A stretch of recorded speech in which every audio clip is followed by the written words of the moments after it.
নিশ্চয়কৈ আপুনি আৰু এটা কথা উল্লেখ কৰিছিল দুৰ্নীতিৰ কথা আপুনি উল্লেখ কৰিছিলে যিহেতুকে আপুনি শ্ৰম যেতিয়া মন্ত্ৰী হৈ আছিলে তেতিয়া ৰাজেশ বাজাজ নামৰ এজন ব্যক্তিয়ে আপুনি 2 কোটি টকাৰ দাবী কৰিছিল বুলি এটা প্ৰসংগ উত্থাপন হৈছিলে আৰু তেখেতে 88 লাখ টকা আপোনাক অলৰেডি আপুনি আদায় কৰিছিলে বুলি এটা প্ৰসংগ উত্থাপন হৈছিলে এটা মই গম পাইছিলোঁ খবৰটো সন্দৰ্ভত আপোনাৰ মতামত কেনেকুৱা নিশ্চিতভাৱে আজি মোক সোধাৰ কাৰণে মই আপোনাক ধন্যবাদ জনাইছোঁ কাৰণ ৰাইজক এই কথাখিনি স্পষ্টভাৱে জনাবৰ কাৰণে মই ছ'চিয়েল মিডিয়াত কৈছোঁ যদিও এনেধৰণৰ মই সুযোগ পোৱা নাই আজি আপোনাৰ চেনেলৰ জৰিয়তে মই এই কথাটো স্পষ্টভাৱে কৈ দিব বিচাৰিছোঁ যে ৰাজেশ বাজাজ এতিয়াও পলাতক অৱস্থাত আছে ৰাজেশ বাজাজ হ'ল গোলাঘাট জিলাৰ দুখন চাহ বাগিচাৰ মালিক আছিলে এখন আছিলে উখা আৰু এখন আছিলে এই দুখন চাহ বাগিচাৰ মালিক আছিল আৰু সেই দুখন চাহ বাগিচা তেওঁ কোৰ্টৰ পৰা পাবৰ কাৰণে সক্ষম হৈছিলে কিন্তু সেই ব্যক্তিজনে সেই দুখন চাহ বাগিচা চলাই থকাৰ অৱস্থাতে তেওঁ মাজতে এবাৰ পলাই গৈছিল শ্ৰমিকসকলক অন্ধকাৰৰ মাজত ৰাখি পেলাই দৰমহা বন্ধ কৰি পেলাই তাৰ পাছত আকৌ আহিলে আকৌ তেওঁক সেই চাহ বাগিচাখন চলাবলৈ দিয়া হ'ল কিন্তু দুৰ্ভাগ্যবশতঃ তেওঁ যোৱা লোকসভা নিৰ্বাচনৰ সময়ত আকৌ তেওঁ পলায়ন কৰিলে চাহ বাগিচাৰ সকলো শ্ৰমিকক বঞ্চিত কৰি পেলাই তেওঁলোকক দৰমহাৰ পৰা বঞ্চিত কৰা হ'ল ৰাচনৰ পৰা বঞ্চিত কৰা হ'ল দৰৱ পাতিৰ পৰা আদি কৰি পেলাই সকলো ফালৰ পৰা বঞ্চিত কৰি পেলাই তেওঁ অসম এৰি পেলাই পলায়ন কৰিলে আমি যথেষ্ট তেওঁক যোগাযোগ কৰিলোঁ মোৰ বিভাগে তেওঁক যথেষ্ট ফোন যোগে যোগাযোগ কৰিলে মেইল যোগে যোগাযোগ কৰিলে কিন্তু তেওঁ কোনো ধৰণৰ যোগাত্মক সঁহাৰি আমাক নজনালে আৰু সেই সময়তে লোকসভা নিৰ্বাচন আছিলে গতিকে সেই দুখন চাহ বাগিচাত না কমেও প্ৰায় 10,000তকৈ অধিক লোক আছে নিৰ্ভৰশীল তো গতিকে তেতিয়াই মাননীয় মন্ত্ৰী অজন্তা বাইদেউ কেশৱ মহন্ত ডাঙৰীয়া আৰু তেতিয়াৰে প্ৰাৰ্থী আমাৰ শ্ৰদ্ধাৰ কামাখ্যা প্ৰসাদ তাছা ডাঙৰীয়া মোক ক'লে যে ইমিডিয়েট চাহ বাগিচাখনৰ কাৰণে কিবা এটা কৰিব লাগে নহ'লে ইয়াত আমাৰ যিহেতু নিৰ্বাচন আছে নিৰ্বাচনত আমি চাহ বাগিচাসমূহত প্ৰৱেশ কৰিব নোৱাৰোঁ মই মাননীয় মুখ্যমন্ত্ৰী ডাঙৰীয়া কথাটো অৱগত কৰিলোঁ আৰু লগে লগে আমি এই চাহ বাগিচাখন কেনেধৰণৰ সুস্থিৰ অৱস্থাত আনিব পাৰি তাৰ কাৰণে আমি চাহ বাগিচাখন এটেচ কৰিলোঁ এটেচ কৰি পেলাই আমি এজন ভাল চাহ বাগিচাৰ ব্যৱসায়ী উদ্যোগিক আমি এই চাহ বাগিচাখন আমি গতাই দিলোঁ গতাই দিয়াৰ লগে লগে আমি অসম চাহ মজদুৰ সংঘৰ লগতো কথা পাতিলোঁ গোটেই শ্ৰমিক ৰাইজৰ লগত কথা পাতিলোঁ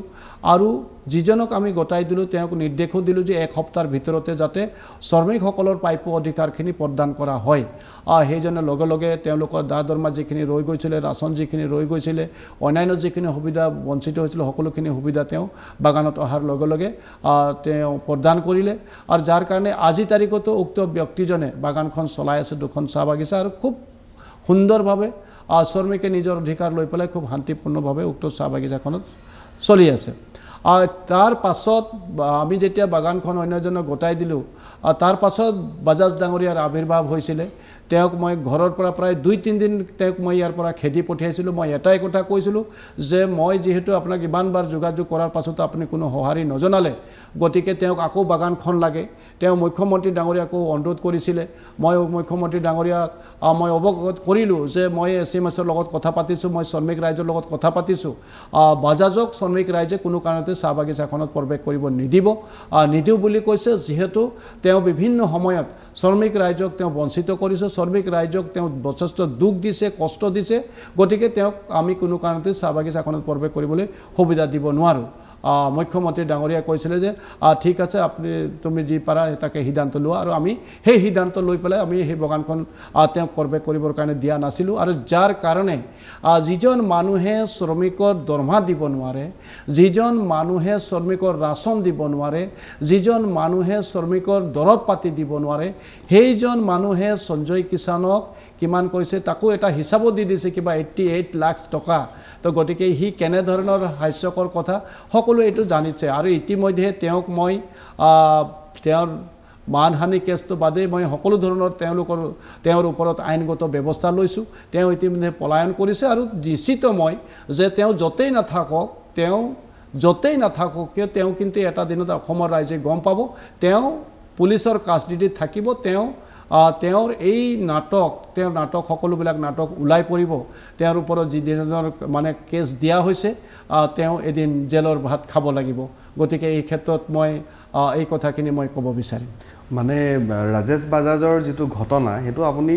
ক'ব বিচাৰিছে সম্পূৰ্ণ এটা ভুৱা কথা বুলি ক'ব বিচাৰিছে 100% ভুৱা নিশ্চয়কৈ সঞ্জয় কিষাণ ডাঙৰীয়া আৰু দুটামান প্ৰশ্ন আছে মোৰ আপোনালৈ এবাৰ ৰাজনীতিৰ কথা আহিছোঁ হয় যে বিজেপিৰ ভিতৰত খোৱা কামোৱা আছে নেকি আপোনাৰ মতে নাই চাওক এতিয়াতো খুব সুন্দৰভাৱে আমাৰ দলটো চলি আছে কোনো ধৰণৰ খোৱা কামোৰা তেনেকৈ নাই দলটো যথেষ্ট বহল গতিকে নিশ্চিতভাৱে পুৰণা নতুন আমি চবে মিলাই পেলাই খুব সুন্দৰভাৱে আমি বৰ্তমান দলটোক আগুৱাই লৈ গৈছোঁ আপোনালোকে জানিব যে আমাৰ দলটো আচলতে কেতিয়াবা নিৰ্বাচন আহিলেহে আমি দলৰ হৈ পেলাই কাম কৰোঁ এনেকৈ নহয় আমাৰ প্ৰত্যেকজন কাৰ্যকৰ্তা সেয়া বুথৰ স্তৰৰ হয় বুথ প্ৰেচিডেণ্টৰ পৰা অন্যান্য কাৰ্যকৰ্তা আমাৰ প্ৰত্যেকটো মণ্ডলৰ কাৰ্যকৰ্তা আমাৰ মৰ্চাৰ কাৰ্যকৰ্তা জিলাৰ কাৰ্যকৰ্তা ৰাজ্যিক সমিতিৰ কাৰ্যকৰ্তা সকলো আমি এটা পৰিয়ালৰ দৰে এক হৈ পেলাই আমি কাম কৰোঁ যাৰ কাৰণে আচলতে প্ৰত্যেকবাৰে আমাৰ ফলাফলবিলাক আমি যথেষ্ট উন্নতি কৰিবৰ কাৰণে সক্ষম হৈছোঁ আপুনি যদি ৰিজাল্টবিলাক চাই প্ৰত্যেকটো নিৰ্বাচনত আমাৰ ৰাইজে আমাক আঁকোৱালি লৈছে আৰু সেই হিচাপত প্ৰত্যেকটো স্তৰতে আমাৰ সংগঠনটো যথেষ্ট শক্তিশালী আজি প্ৰত্যেকটো জিলাতে ইতিমধ্যে সাংগঠনিক কাম কাজৰ কাৰণে আৰু আমাৰ কাৰ্যকৰ্তাসকলে পঞ্চায়ত নিৰ্বাচনৰ লগে লগে জঁপিয়াই পৰিছে আমাৰ সাংগঠনিক কামত আমি অলৰেডি পুৰা ক্ষিপ্ৰতাৰে আমি কামবিলাক আৰম্ভ কৰিছোঁ যিহেতু আমাৰ লক্ষ্য আছে 2026 আৰু 2026ত আমি লক্ষ্য ৰাখিছোঁ যে যাতে আমি 100তকৈ অধিক মানে সিট আমি দখল কৰি পেলাই একটা শক্তিশালী চৰকাৰ যাতে অসমত পুনৰ নিৰ্মাণ কৰিব পাৰোঁ আৰু অসমখনক ভাৰতৰ বুকুত শক্তিশালী ৰাজ্য হিচাপে প্ৰতিষ্ঠা কৰিব পাৰোঁ সেই লক্ষ্য লৈ পেলাই আমি এই কামত আমি লাগি আছোঁ আৰু সকলোৱে ইতিমধ্যে দেখিছে মাননীয় মুখ্যমন্ত্ৰী ডক্টৰ হেমন্ত বিশ্ব শৰ্মা ডাঙৰীয়া আমাৰ প্ৰাক্তন মুখ্যমন্ত্ৰী তথা কেন্দ্ৰীয় জ্যেষ্ঠ মন্ত্ৰী সৰ্বানন্দ সোণোৱাল ডাঙৰীয়া তেখেতসকলে ৰাম লক্ষণৰ দৰে ইতিমধ্যে দুইজনে মিলা প্ৰীতিৰে আচলতে অসমখনক এটা শক্তিশালী ৰাজনীতিৰ ক্ষেত্ৰখনত তেওঁলোকৰ ভূমিকা আছে আৰু তেখেতসকলৰ নেতৃত্বতে আমি সকলো কেইজন কাৰ্যকৰ্তা মই বিধায়ক হ'লেও আচলতে মই এজন ভাৰতীয় জনতা পাৰ্টিৰ সাধাৰণ কাৰ্যকৰ্তা আৰু কাৰ্যকৰ্তা হিচাপে মই দলটোৰ কাৰণে সকলোবিলাক কাম কৰি গৈছোঁ নিশ্চয়কৈ মই আপোনাৰ ওচৰলৈ শেষৰটো প্ৰশ্নলৈ গৈছোঁ যিহেতু যদিও ঝুমৈ বিনন্দিনীয়ে বিশ্ব অভিলেখ গঢ়িলে শেহতীয়াকৈ তাৰ লগতে ৰাজ্য চৰকাৰে চাহ জনগোষ্ঠীৰ চাহ শ্ৰমিকসকলক বিশেষ ধৰণৰ বা বিশেষ সুবিধা প্ৰদান কৰিছে কিন্তু তাৰ পাছতো আমি যদি চাওঁ বৰ্তমান সময়ত যে চাহ শ্ৰমিকসকল বা বিশেষকৈ যি বাগানত কাম কৰা চাহ শ্ৰমিকসকল তেওঁলোক ক'ৰবাত নহয় ক'ৰবাত দৃষ্টিভংগীটো আমাৰ মানুহৰ বা ৰাইজৰ দৃষ্টিভংগী তেওঁলোক ক'ৰবাত নহয় ক'ৰবাত পিছ পৰি আছে নেকি আপোনাৰ মতে কি ভাবে কথাটো সঁচা মানে আছে এনেকুৱা নহয় যে চাহ শ্ৰমিকসকল পিছ পৰি আছে চাহ শ্ৰমিকৰো বহুত উচ্চ শিক্ষিত দেশৰ লগতে ৰাজ্যৰ লগতে খুব উচ্চ বিশেষকৈ এক উদাহৰণ আপুনিয়ে বা বহুত তেনেকুৱা গণ্যমান্য লোক আছে যিয়ে নেকি দেশৰ বা ৰাজ্যৰ বিশেষ বিভিন্ন ক্ষেত্ৰত সেৱা আগবঢ়াই আছে কিন্তু তথাপিও আমি যদি চাওঁ এক সূক্ষ্ম দৃষ্টিকোণেৰে চাওঁ এই ক্ষেত্ৰত অলপ পিছ পৰি আছে বা তেনেকুৱা কিবা ধৰণৰ দেখা যায় নেকি কিন্তু এটা তেনেকুৱা ভাৱধাৰা চলি থাকে প্ৰায় সততে দেখা যায় সেইটো হয় চাওক মই নিজে এখন যিহেতু চাহ শ্ৰমিকৰ সেই লেবাৰ কোৱাৰ্টাৰৰ পৰা ওলাই আহিছোঁ গতিকে সদায় মই এই দুখ বেদনাখিনি মৰ্মে উপলব্ধি কৰোঁ আৰু সেইকাৰণে মই ভাবোঁ যে যদি এই বিভাগটোৰ কোনোবাই যদি দায়িত্ব লয় তেতিয়াহ'লে এই বিভাগটোত এজন অফিচাৰেই হ'বলগীয়া হয় বা সেয়া এজন কোনোবা বিধায়কে হয় বা কোনোবা মন্ত্ৰীয়ে হয় সেই দায়িত্বটো লোৱাৰ লগে লগে কিন্তু মই এটা কথা মন্ত্ৰী হৈ উপলব্ধি কৰিছোঁ বা বিধায়ক হৈ উপলব্ধি কৰিছোঁ যে এই বিভাগটোত সঁচাকৈ বহুত কাম কৰিবলগীয়া আছে আৰু এই বিভাগটোত কাম কৰিবলৈ যাওঁতে কেৱল মন মগজুৰে নহয় অলপ অন্তৰৰ কোণেও কাম কৰিব লাগিব আৰু নিশ্চিতভাৱে আজি যে আজি লাখ লাখ চাহ শ্ৰমিক আজি আদিবাসী জনগোষ্ঠীটোৱে আজি আপুনি কৈছে বঞ্চিত হৈ ৰৈছে আজি ইয়াৰ কাৰণে দায়ী কোন আজি দেশ স্বাধীনতা লাভ কৰাৰ পাছত আজি ইমান বছৰে আজি আমাৰ 9টা বছৰ হৈছে ইমান বছৰে সেইসকল শ্ৰমিকৰ বাবে ভাল শিক্ষাৰ ব্যৱস্থা নহ'ল, ইমান বছৰ সেই শ্ৰমিকসকলৰ কাৰণে ভাল স্বাস্থ্যৰ ব্যৱস্থা নহ'ল, ইমান বছৰ এই শ্ৰমিকসকলৰ কাৰণে ভাল মানে তেওঁলোকৰ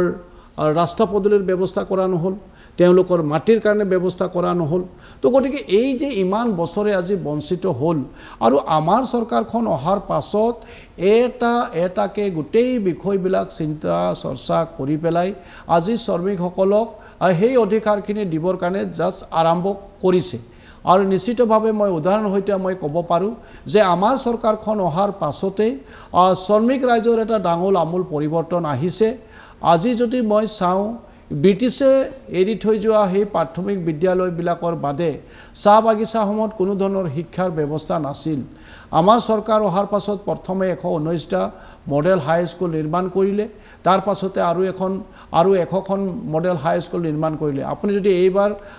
চাহ বাগিচাসমূহত আজি কিছুদিনৰ আগতে মেট্ৰিকৰ ৰিজাল্ট দি গৈছে, মই নিজেই মোৰ সমষ্টিত প্ৰায়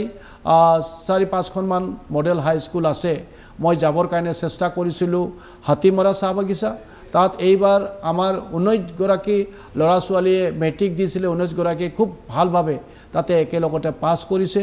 আমাৰ দেওহাল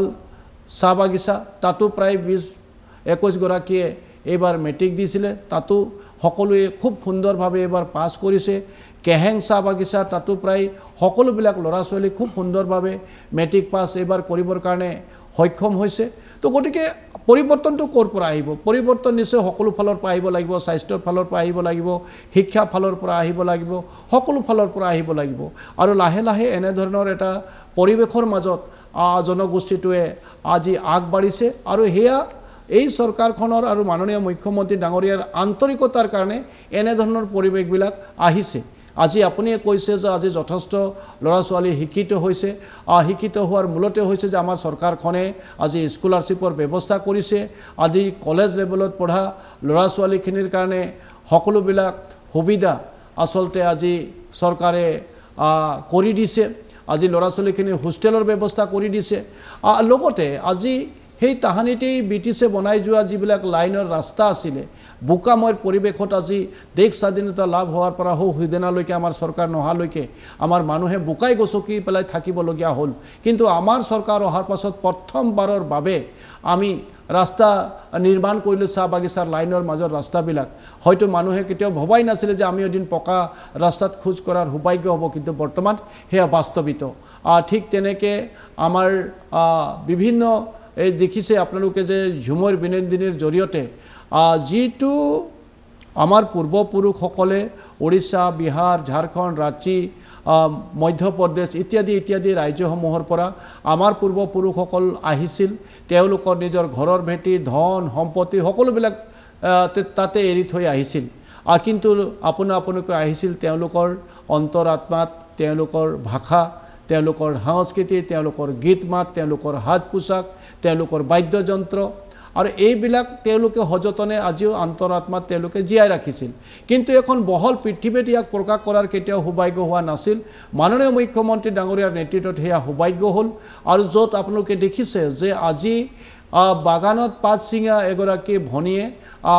গুৱাহাটীৰ নিচিনা সৰু সুজা ষ্টেডিয়ামত আহি পেলাই ঝুমৰ নৃত্য প্ৰদৰ্শন কৰি পেলাই আজি সমগ্ৰ অসমৰ অন্তৰ জয় কৰিবৰ কাৰণে সক্ষম হৈছে, সমগ্ৰ ভাৰতবৰ্ষৰ অন্তৰ জয় কৰিবৰ কাৰণে সক্ষম হৈছে, সমগ্ৰ বিশ্বৰ অন্তৰ জয় কৰিবৰ কাৰণে সক্ষম হৈছে। এয়া হৈছে চৰকাৰৰ আন্তৰিকতা।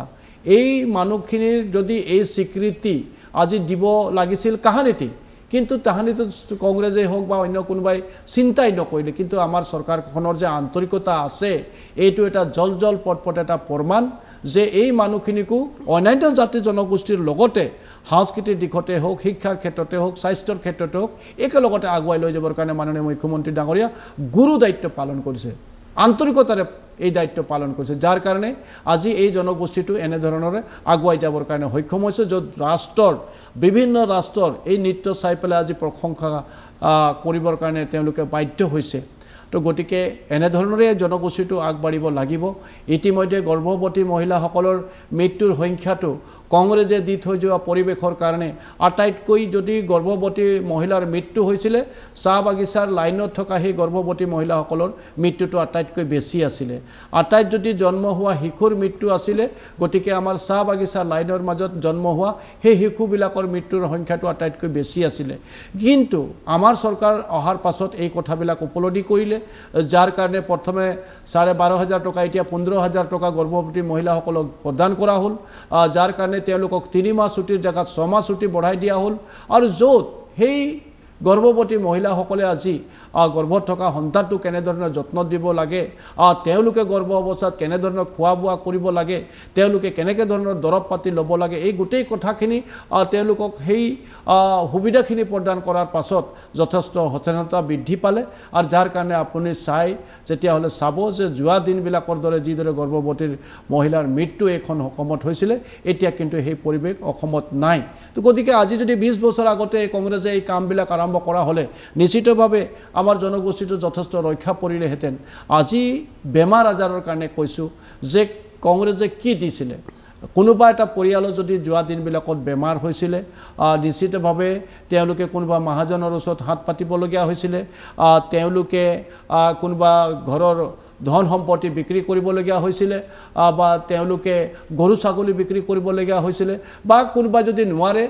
মৃত্যুৰ মুখলৈ তেওঁলোকে নিজৰ মা দেউতাকক ঠেলি দিবলগীয়া হৈছিলে কাৰণ তেওঁলোকে অপৰাগ হৈছিলে আজি যদি কাৰোবাৰ ঘৰত কেঞ্চাৰ হয় কাৰোবাৰ যদি হাৰ্ট এটেক হয় কাৰোবাৰ যদি অন্য কিবা হয় তেতিয়াহ'লে ক'ৰ পৰা তেওঁলোকে কৰিব তেওঁলোকৰ ওচৰত একো নাছিলে কিন্তু এতিয়া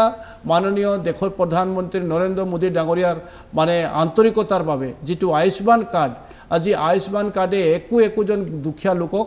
মানে এইটো প্ৰাণৰ এটা জীৱন ৰক্ষাৰ এটা মূল সুঁতি এই আয়ুষ্মান কাৰ্ড আজি হাজাৰ মানুহে এই আয়ুষ্মান কাৰ্ডৰ পৰা তেওঁলোকে দুখীয়া পৰিয়ালটো তেওঁলোকে বিভিন্ন বেমাৰ আজাৰৰ পৰা তেওঁলোকে নিজৰ পৰিয়ালবৰ্গক ৰক্ষা কৰিবৰ কাৰণে সক্ষম হৈছে কোনো টকা পইচাৰ অভাৱত নিজৰ মাকক হেৰুৱাবলগীয়া নাই হোৱা এইখন অসমত কোনো টকা পইচাৰ অভাৱত নিজৰ দেউতাকক হেৰুৱাবলগীয়া নাই হোৱা এইখন চাহ বাগিচাত তো গতিকে এইবিলাকেই হৈছে আন্তৰিকতা আৰু আমি ভাবোঁ যে আৰু ইয়াতকৈ আৰু বিভিন্ন ধৰণৰ কথাবিলাক চিন্তা কৰা হৈছে ইতিমধ্যে আমি প্ৰায় 500 কোটিতকৈ অধিক আমি জগন্নাথ ভৱন নিৰ্মাণ কৰিছোঁ জগন্নাথ ভৱন সদ্যহতে এটা বিবাহ ভৱন যদিও ইয়াতো স্কিলৰ ব্যৱস্থা কৰা হৈছে ইয়াত স্কিল বিভিন্ন ধৰণৰ কাৰিকৰী শিক্ষা চাহ বাগিচাৰ ল'ৰা ছোৱালীসকলে জ্ঞান আহৰণ কৰিব পাৰিব আৰু সেই জ্ঞানেৰে আচলতে তেওঁলোকে কৰ্মসংস্থাপন বিচাৰি পাব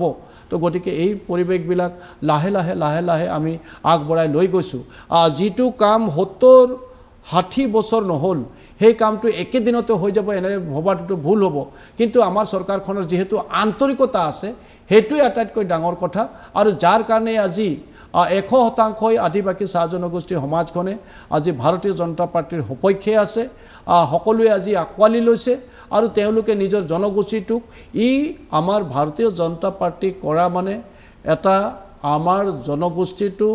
আমাৰ আদিবাসী জনগোষ্ঠী হওক বা চাহ জনগোষ্ঠী হওক আমাৰ এটা ডাঙৰ উপলব্ধি আৰু সেই উপলব্ধিৰে আচলতে আমি আজি সকলোৱে একাকাৰ হৈ পেলাই জনগোষ্ঠীটোৰ কেনেদৰে উত্থানৰ দিশত আগুৱাই লৈ যাব পাৰি তাৰ কাৰণে আমি কাম কৰি গৈ আছোঁ হয় নিশ্চয়কৈ সময় যিহেতু সীমিত গতিকে ৰণাংগনৰ প্ৰথমটো খণ্ড মই ইয়াতে সামৰিছোঁ তাৰ পৰৱৰ্তী অংশটো মোৰ সতীৰ্থ গীতাশ্ৰী গোস্বামীয়ে লৈ আহিব গতিকে চাই থাকক ৰণাংগন